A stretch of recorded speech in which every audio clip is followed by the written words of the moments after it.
Kiai Soleh Darat ubah bongkahan batu menjadi emas di hadapan Belanda. Darah perjuangan Kiai Haji Soleh Darat tak lepas dari orang tuanya, yakni Kiai Umar. Dalam sejarahnya, Kiai Umar termasuk panglima perang dari pasukan Pangeran Diponegoro untuk wilayah Semarang dan sekitarnya.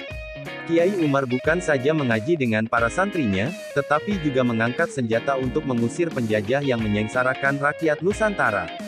Begitupun darah perjuangan Kiai Umar juga mengalir dalam diri Kiai Haji Soleh Darat.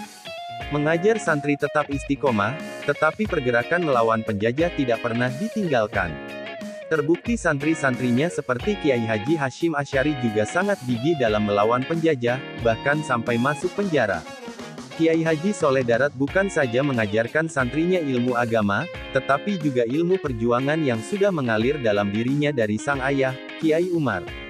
Kiai Haji Soleh Darat Semarang merupakan sosok ulama besar pada abad ke-19.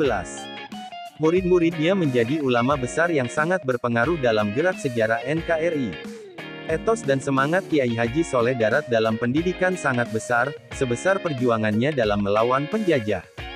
Murid-murid Kiai Haji Soleh Darat akhirnya berjuang dengan lahir batin untuk lahirnya negara bernama Indonesia ini.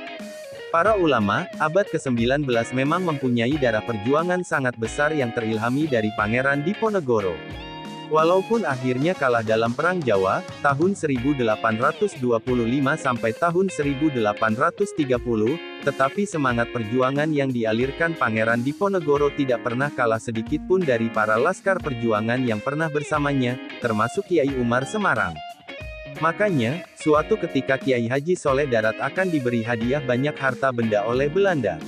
Pengaruh besar Kiai Haji Soleh Darat menjadi tanda tanya dalam diri pasukan Belanda. Hadiah itu untuk membujuk Kiai Haji Soleh Darat bisa kompromi dan bahkan bisa masuk barisan Belanda.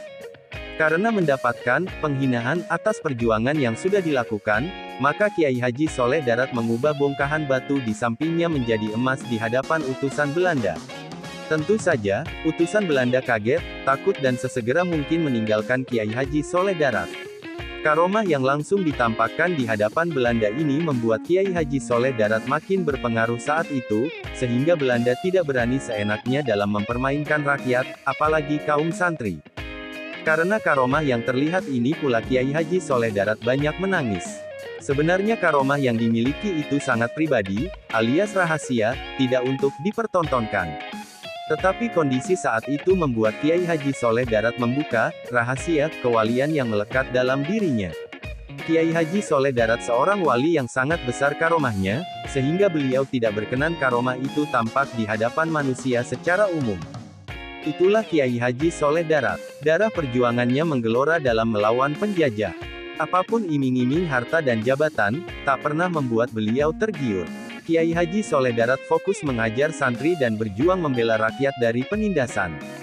Beliau tidak mau terkenal, walaupun murid-muridnya menjadi tokoh besar yang berjasa bagi bangsa ini.